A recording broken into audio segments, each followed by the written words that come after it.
President Biden wasted no time on his first day in office, signing a wave of executive orders on everything from the pandemic to climate change. Our ABC 10 News anchor Derek Stahl is going in depth on the new president's agenda during his first 100 days.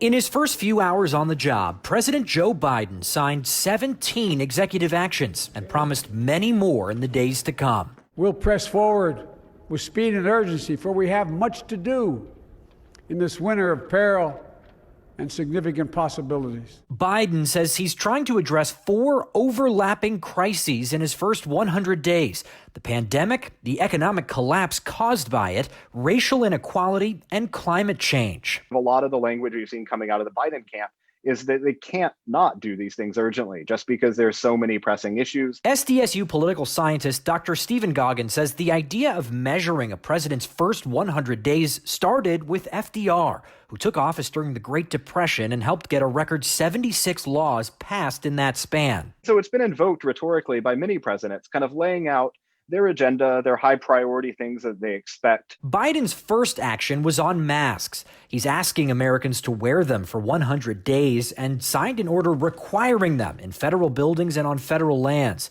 He's also halting the U.S. withdrawal from the World Health Organization. On the economic front, Biden is instructing federal agencies to extend eviction and foreclosure moratoriums through March 31st and asking the Department of Education to extend the pause on federal student loan payments through September 30th.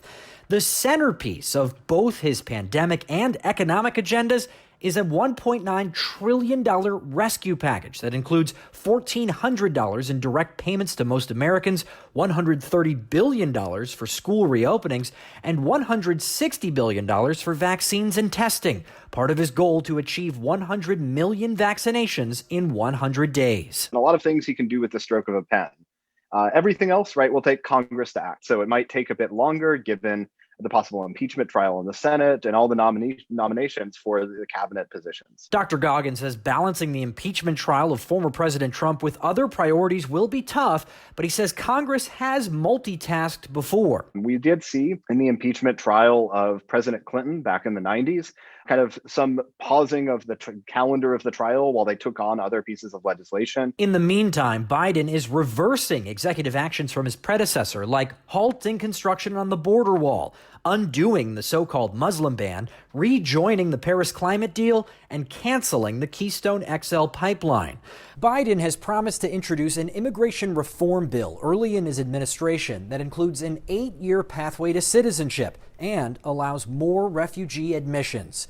Derek Stahl, ABC 10 News. The White House says that Biden will sign executive actions every day this month. Tomorrow's orders will focus on the pandemic, and Friday will target the economy.